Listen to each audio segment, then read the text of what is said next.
Hi, Victoria. Yes, now Great. we see your screen.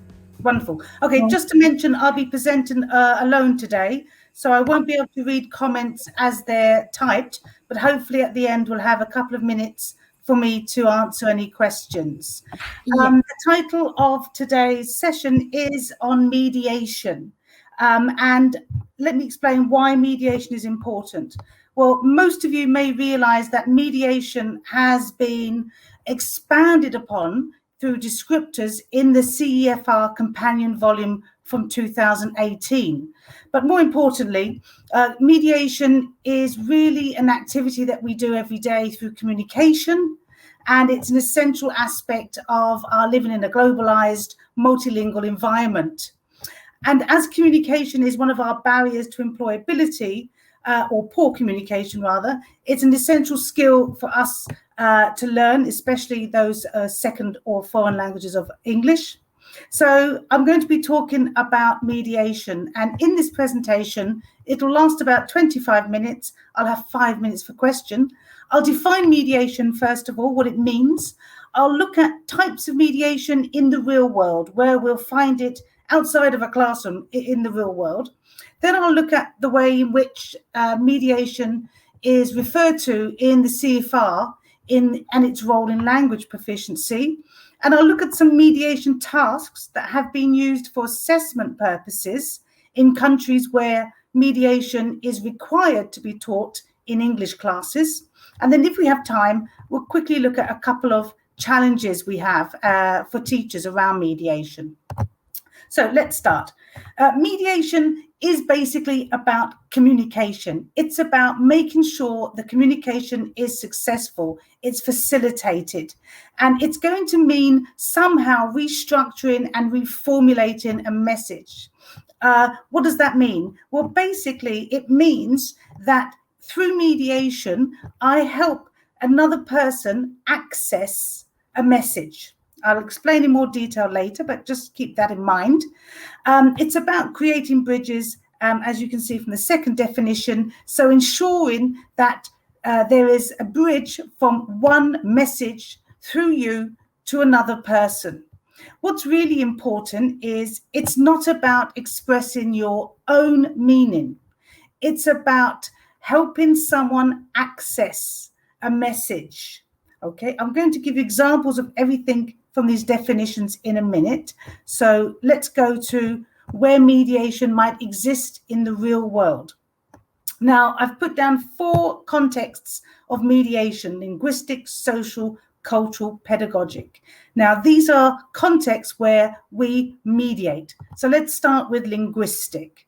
We have interlinguistic, between 2 languages, and intra, or in more languages, and intralinguistic, within your own. So we're talking about facilitating communication. We're talking about building bridges and helping people access. So in interlinguistic mediation, that means that one person has access to one language and another person hasn't. For example, let's say we're in Paris in a restaurant and we have a menu and you don't speak French. Now, lucky for you, I do. So I'm going to mediate. What I'm going to do is I'm not going to translate the menu.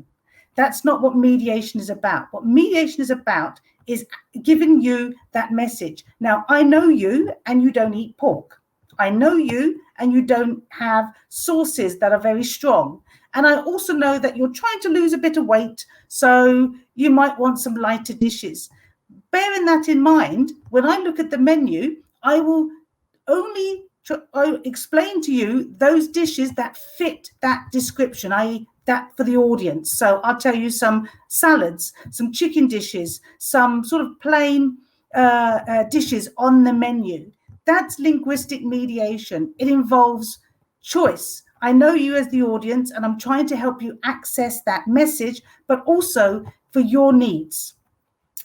Intralinguistic mediation is in sort of one language. So here in this picture, you'll see a mother with her daughter in the doctor's.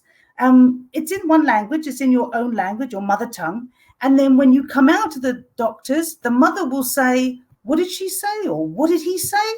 Now, your job as the mediator is to help your mother understand that message. Perhaps she didn't understand the doctor because he or she used too many complicated words or jargon, or she was just too nervous to hear properly. So you choose what you want to tell your mother. Now, I will possibly guarantee you won't tell her everything. You'll pick and choose what you think your mother could handle or deal with at that time that you're walking out of the doctor's office. This is this idea of facilitating communication. Cultural mediation, we experience it all the time. I travel around the world for the British Council, and my colleagues constantly in the country where they work will say to me, okay, when you meet this person, you have to do this. And in this country, we do this. We eat this on this occasion. This means this. So this is that sort of helping me to understand the differences and the cultural aspects that I'm seeing or going to be coming across in my travels. Social mediation is slightly different to the obviously cultural. In social, I've got a picture of a marriage counsellor with a young couple. In social mediation, it's about helping people understand the message if they come from different perspectives, different backgrounds, different viewpoints. So here, obviously, the mediator would try to help the couple understand each other's points of view, each other's perspectives, and also to try and find some common ground. So we've talked about linguistic, cultural, social mediation. As you can see, all these happen in our day-to-day lives. And for us teachers, I think pedagogic mediation is very clear. Let's say you're a chemistry teacher and your students don't quite understand what you're trying to teach them. You may offer examples, you may do an experiment, you may paraphrase the chemistry text from the textbook. There's a variety of ways in which you can mediate that message to your students so they understand. So that's what we mean by mediation. So what is its role in language proficiency? Well, first of all, the CEFR talks about not the 4 skills of listening, speaking, reading, and writing, but the 4 modes of communication, the mode of reception, production, interaction, and mediation. So what's the difference? Well, if we look at this slide, you'll see that in reception, which is that reading and listening, if you remember, production, speaking, and writing. So the 4 skills are in those first 2 modes, right? If you go back, we have reception, production, interaction, mediation modes. So reception, speaking, and listening, this is about, shall we say, accessing, gaining information. Production, which is that speaking and writing, is about expressing information, if you wish, expressing your message, your meaning. So there's the first 2. But interaction is slightly different here. As you can see, it involves both reception and production. Interaction is when there's more than two or more persons. So, for example, let me have an a conversation with an invisible friend. Okay, I'll say, hello, Susan, how are you? She'll say, fine, how are you? I'll say, good, I'm off to the cinema. She'll say, what are you watching? I'll say, the new Batman film. She'd say, oh, my son loves Batman. And I'd say, how is he? Is he 7 now or 8? Now, as you can see, I'm talking, she's listening, she's talking, I'm listening. But more and more important is we're not expressing our own meaning. We are co-constructing a meaning. What I say is influenced by what she has said in advance before what I've said. So when I mentioned the film Batman, she mentioned her son likes Batman, and then that drove me to discuss her son. So there's that co-construction. So the 4 skills don't quite really fit into that. That's why we have the mode of interaction, and obviously that involves different skills and competencies. Mediation, as you can see from this somewhat complicated diagram in some ways, is about 2 or 3 of these modes being used together. Let's take the example of the menu. The menu, I read the menu. I then verbally, orally gave some information from that menu that was relevant to my friend who's in the restaurant with me, and she was listening. And then she asked perhaps some questions about, well, what do you mean by source? Is it from what region is that, etc.? So as you can see, we're it's linguistic mediation, it's speaking, there's reading, there's listening, there's also perhaps cultural mediation if I have to explain some perhaps food related to a region, etc., etc. So mediation is about a combination. And again, it's not about your own meaning. It's about facilitating communication by helping others access a message meaning. And in the CEFR descriptive scheme, again, haven't got too much time to go into this, but you'll find mediation comes under their communicative language activities. These are like the can-do statements. In each one of these modes, there are multiple descriptors, okay? But there's also mediation under the strategies. We're just going to focus on the activities today because of the time. But if you go to the CEFR companion volume of 2018, you will find all the descriptors, explanations of everything I'm going to say today in a lot more detail. So let's have a look at some of those descriptors. Based on how mediation exists in the real world, the CEFR has grouped mediation into three ideas here.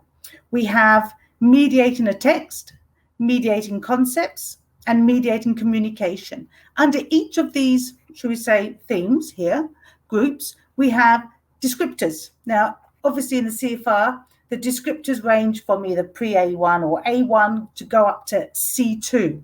So each of these here, these activities, these language activities, these mediation language activities, as you can see, have descriptors. So let's go through each one in just very briefly. So under mediating a text, what we have here is you have some form of a text. It may be an oral written text, etc. And you're helping someone else have access to that because there could be linguistic, cultural, semantic, or technical barriers. Linguistic, it could be in another language, or it could be about chemistry, which I have no idea about. So if it was a chemistry text, it would still be linguistic. Cultural text, you may not understand what is meant by a certain concept from a certain country. Semantic, again, is around that meaning. You don't quite understand conceptually. It might be too technical. So that's what we mean by helping someone facilitate communication. Now, under mediating a text, there are 7 descriptors.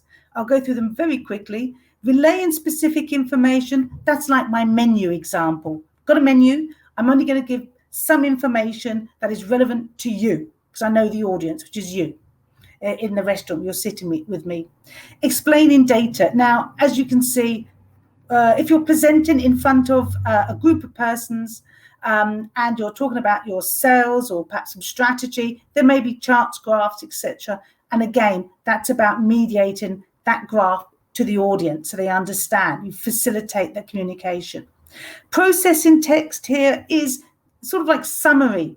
If my boss, say, who was living in France, received a tax letter, I speak French, so I read the letter, I summarized all the main ideas and explained to him what that letter was about. It's an important letter, so it wasn't me choosing what to say, I had to really summarize. So that's what we mean by processing. Or you hear something and it's important that that person you're mediating for understands all the main ideas of what has been said or written. Translating here is not formal translation. It's like informal. If you're hanging out with some friends, for example, I live in Spain. I don't speak very good Spanish, unfortunately. I'm learning, but still very basic Spanish. And when my friends, my colleagues are chatting, one of them will sort of give me sort of the idea of what they're saying or what's being written, for example, or for example, a written text, what it means.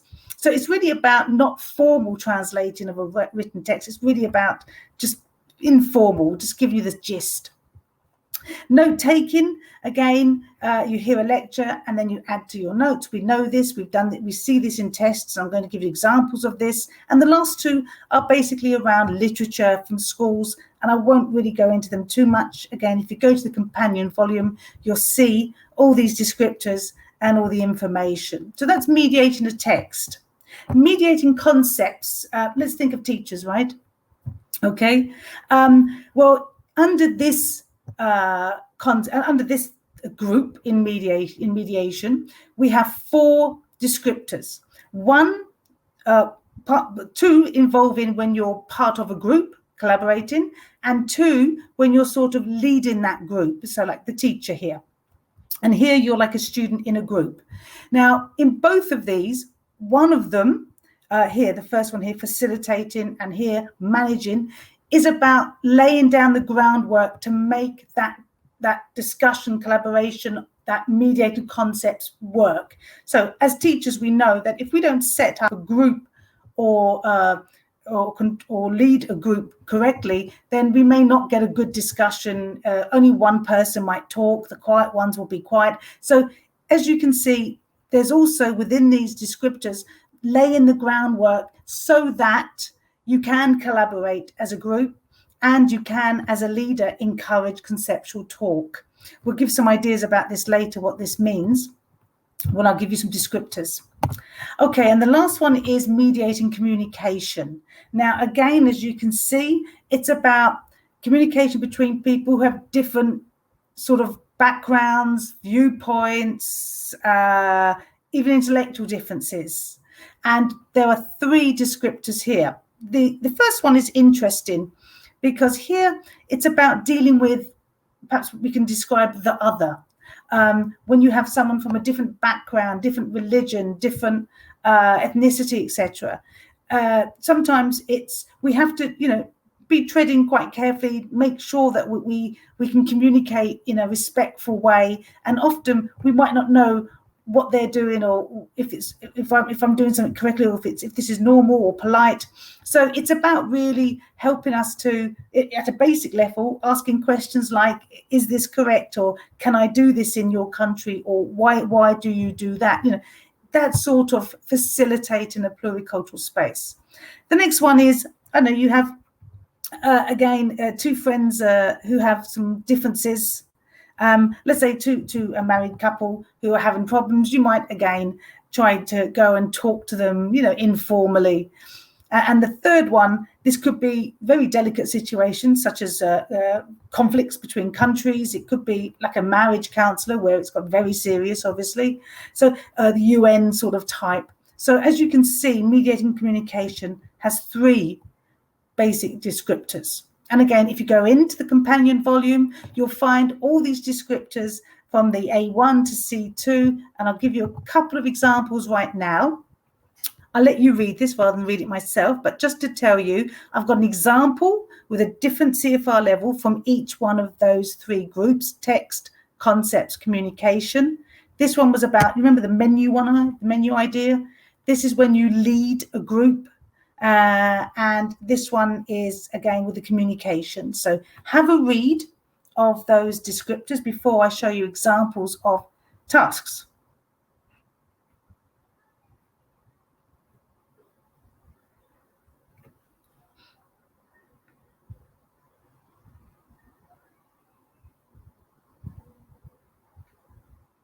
These are just snippets from the descriptors, so please go into all the descriptors. But as you can see here, even at a very low level of A2, asking simple words to ask people to explain things, etc. So even at a basic user level of the CFR, we can actually facilitate and mediate communication.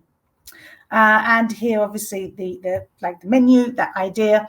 And again, at a high level, obviously an advanced level of when you're leading a group, it's asking questions, hypothesize, inferencing, etc., etc.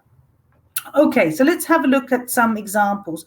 Well, first of all, in the country where I live, Spain, mediation is required to be taught in language classes and assessed. So I'm going to give you some examples, not from Spain, but from other countries that also have that requirement. This one is from Germany.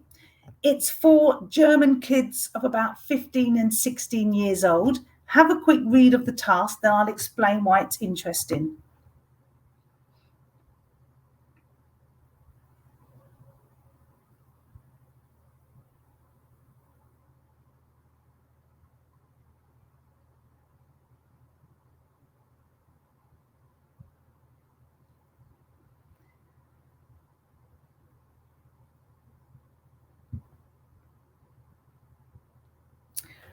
Okay, hopefully you've read that. What's interesting is you're a German kid. This is for German kids, 15, 16 years old. The task is you read this, and this is in German. So you're reading in your L1. Okay, I'll go back. And you're asked to write an email in English, obviously, here. Now, it says, talking about social actions they're involved in, how they profit, but also what's interesting is it means add information where necessary. So, in other words, I'll go back to the text. I'm not expecting anyone to read German here, but I want to point out something in a minute. So they read the text, and then based on the task, they then choose what they feel is most relevant to then write in English. Now, that bit about add information, here's a word here, Ausbildung. Ausbildung in German is like apprenticeship, internship, apprenticeship. Now, we don't have the same concept in England.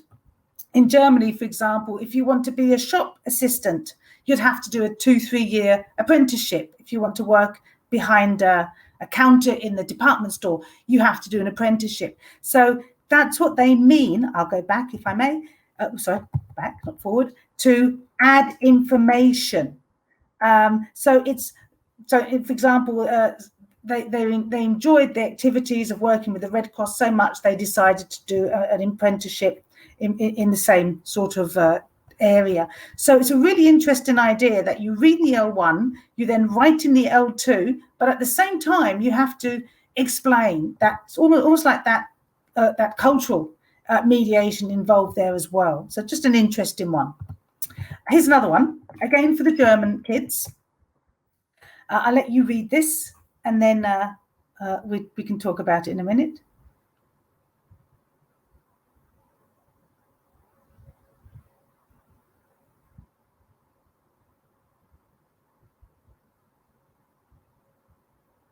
Okay, what's interesting here is the kids, the German kids are going to read a text in English. That's great, fine. Apology to Australia's Indigenous peoples from Kevin Rudd.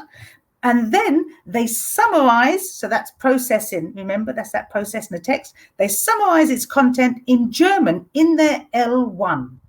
Okay, which is quite unusual for foreign language, for an English class, right, to summarize. But again, if we think about how we use language in a multicultural, plurilinguistic society, that's exactly what we often have to do in a work environment. I read many texts from many languages, and I have to then summarize them for my colleagues or for others in my first language, which is English. So here's another one. Don't worry, your eyes are fine. It's actually Greek. So read this. It's from a Greek B1 end of school test.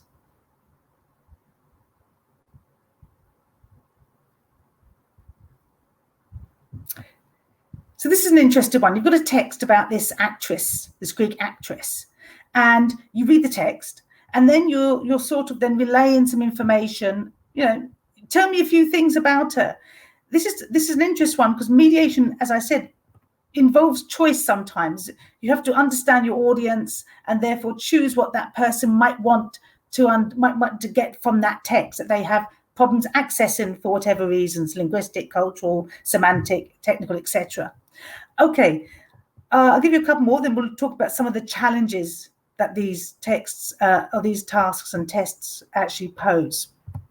Just to point out, this is not a new concept. Mediating text, such as note-taking, etc. We've had this in IELTS for years. So just to point out, an IELTS task has involved mediation for many years. It's not a new concept, mediation. It's just a new focus, everyone, at the moment, yeah, because of the elaboration of the descriptors in the companion volume. And the same with, explaining data. Again, we've had these graphed in many other exams, but obviously in IELTS as well, and other tests that we use around the world. And here's another sort of a different take on it. In APTIS, which is a 4 skills test designed and developed by the British Council, in their B2 writing task, it's asking you to write an informal email and a formal. So you've got almost not just a linguistic mediation of trying to, get your message across, but also there's the understanding of politeness and what you need to do. for example, in the second email, which is the formal, you're complaining a little bit. The gym has increased its membership fees, right? So you're going to make a complaint, and there's other things. So you've got to be polite, but you've got to be direct, and you've got to make sure that they take you seriously and they understand your concern and why. Again, that's not just a language element there. There's that social, cultural, social linguistic concepts that come into that. So some challenges. We've got a minute before questions. First of all, the CEFR hasn't really trickled down much into teaching and learning. A lot of the assessment people use it, a lot of textbooks, etc. Governments even set targets for students and teachers on the CEFR. But we haven't really trickled down into the classroom yet. So we've added another layer onto that. So mediations is perhaps another extra thing we need to teacher training, and how to design appropriate tasks around those descriptors. But more importantly for me, as I'm a language assessor, how do we assess this? Because they involve integrated competencies, not just linguistic, but also, you know, this cultural mediation or mediating communicational concepts is often more than a language aspect. So how do we actually assess that? What do the rubrics look like? How do we standardize and ensure reliability amongst those who actually assess these tasks that I've even showed you? How do we actually look at those rubrics, etc., and standardize? The use of L1 in classroom. I think most of us agree that there is not a problem with using L1 in classroom. We understand multiculturalism and plurilinguistic competencies, and it can be very beneficial. But in some societies, students hear almost no L2 in the classroom. So we don't really want to encourage more use of L1. So there's that sort of issue, I think, when it comes to mediation. And of course, the question is, don't we do this already?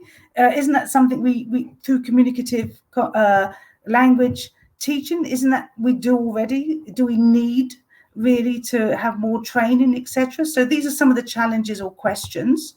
And I'm going to leave it as that and see if I can try and get back, see if there are any questions.